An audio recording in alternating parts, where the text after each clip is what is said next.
Welcome back, everyone. We're diving into something I know a lot of you are really interested in, transitioning to agroecology. How can farms actually move away from those conventional methods and get to a system that, well, works better with nature? It's a huge shift for sure. Yeah. And we're going to tackle how this transition works, the theory, the practice, those tough challenges around economics and infrastructure, the importance of always learning, and the roles that farmers and advisors play in making it all happen. I think one of the most fascinating things about this shift is that it's a total change in thinking. It's not just new techniques, it's about seeing the whole farm as this interconnected ecosystem, always changing. It's like instead of using a zoom lens, you're suddenly looking through a wide angle, right? You see all these connections and relationships that were hidden before. Exactly. And your sources talk about this difference between weak and strong ecological modernization, which shows how many different ways there are to transition. Okay, so it's not all or nothing. Can you give me an example of each of those approaches from the sources? Sure. One study talked about a farm that added cover cropping and started doing less tillage, but they were still basically conventional. That's kind of a weak example. But then there was this other farm that completely changed everything. Agroforestry, integrated livestock, and they even had this closed loop system for nutrients. Now that's strong. Wow, that really shows the range. Yeah. Your research also talked about how transitioning often happens in stages. It's a journey, not a sudden jump. Absolutely. The sources consistently talk about 4 stages. There's awareness, then experimentation, then integration, and finally optimization.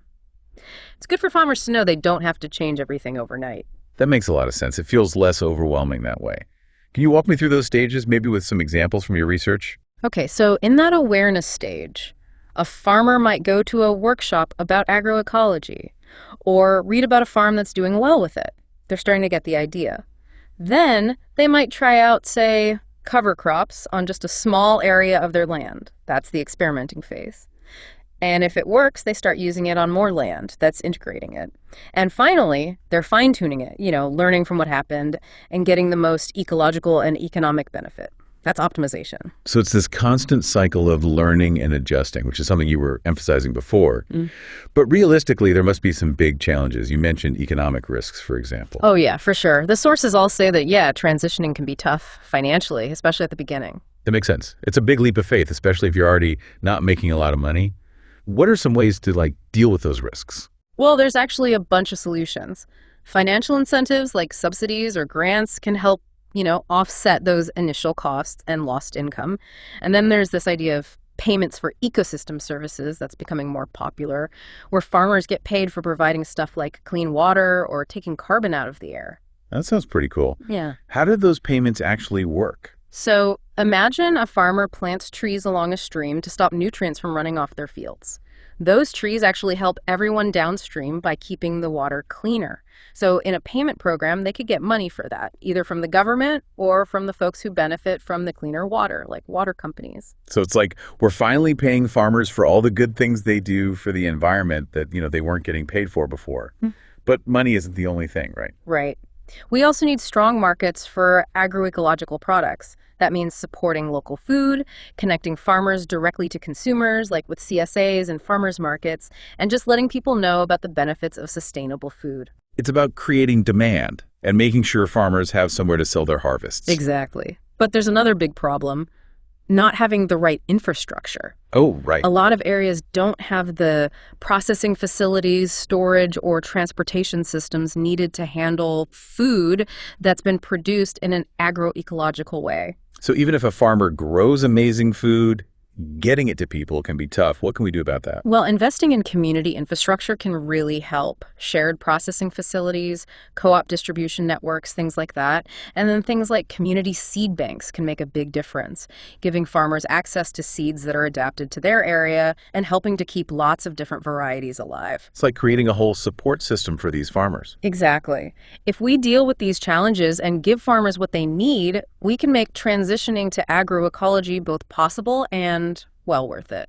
We've talked about some of those real world hurdles, but something that really stood out in your research was how important knowledge is in this whole transition process. Oh yeah, that's super key. So what does that actually look like when farmers are making these changes? Well, it means bringing together traditional knowledge, the stuff people have known for generations with the latest scientific research. It means giving farmers a place to share their experiences and, seeing each farm as kind of like a living lab where they can experiment. I love that, the farm as a living lab. Your sources talked a lot about on-farm experimentation. What's that all about? So it's basically letting farmers test out different agroecological methods on their own farms because every farm is different, right? They have different soil, different weather, different ways of doing things. It makes more sense than just relying on some general research findings, right? Yeah, totally. Yeah. It lets farmers be part of the process of figuring out what works.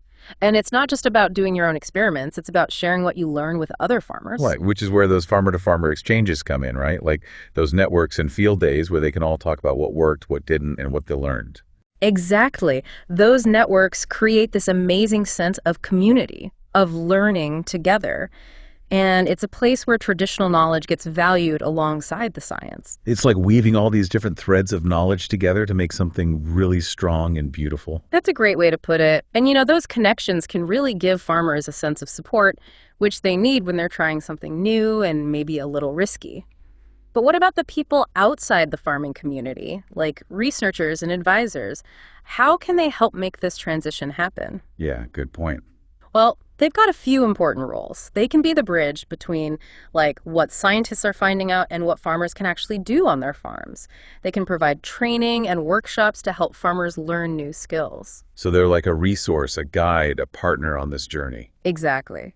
But it's important to remember that good advising means listening to farmers, understanding their needs, and working together to find solutions that actually make sense for their situation. It's about building trust and treating everyone as equals. Your sources talked about some specific ways that farmers and advisors can work together. Were there any that stood out to you? Yeah, this one called Farmer Field School was really interesting. It's where farmers learn from each other and from experts, but it all happens out in the field, hands-on. They focus on experimenting and adapting things to fit their own farms. Like a classroom, but the farm itself is the teacher, huh? Yeah. And it makes farmers feel more in control, like they're part of the solution. But, running through all this research, one theme that kept coming up was how important it is to empower farmers, to let them lead this transition. It's about shifting from a top-down approach to something that starts from the ground up. Right, exactly. And that means changing how we, as a society, think about and treat farmers. We need to recognize our knowledge, give them the resources they need, and create policies that support them in making sustainable choices. So it's not just about changing farming practices, it's about changing the whole system around agriculture. You got it. It's about creating an environment where agroecology can really take root, not just on individual farms, but as the basis for a food system that's fair, resilient, and truly sustainable. We've talked a lot about how to make this transition happen, but I'm curious, what about the why? Like, what makes farmers and advisors want to go down this path? Oh, that's a really good question. I think it comes down to this desire for a better food system, one that's sustainable and fair. A lot of farmers, they feel like it's their responsibility to take care of the land and make sure it's healthy for the next generation. It's that connection to the land you were talking about before, that sense of being a caretaker. Exactly. And for a lot of advisors, it's about supporting those farmers, helping them create a food system that's good for people and the planet. It's like their work is actually matching their values. Right. And we can't forget about the people buying the food. When consumers are more aware and they start asking for food that's produced sustainably, that really pushes things forward. It's like we were saying before, voting with your dollar. But it feels like this is bigger than just what individuals want, right? It's like a change in how we all think. Yeah, absolutely. It's realizing that we're all connected and that the choices we make affect everything else. Seeing the bigger picture. The planet is healthy, the food system is healthy, it all goes together. And that's really what drives this whole movement, That's why it's gaining so much momentum. It's pretty inspiring to think about how much positive change we can make when we all work together. It really is. As we wrap up this deep dive, I keep thinking about this quote from one of the sources you gave me. It said, "Agroecology isn't just a set of practices, it's a way of life."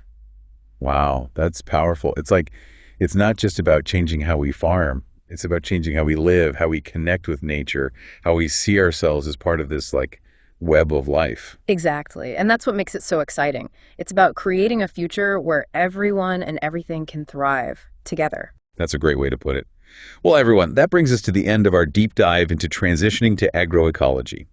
Hope you enjoyed exploring this important topic with us. Yeah, we hope you keep learning, connecting with others, and finding ways to support this movement, wherever you are. And until next time, keep diving deep and stay curious.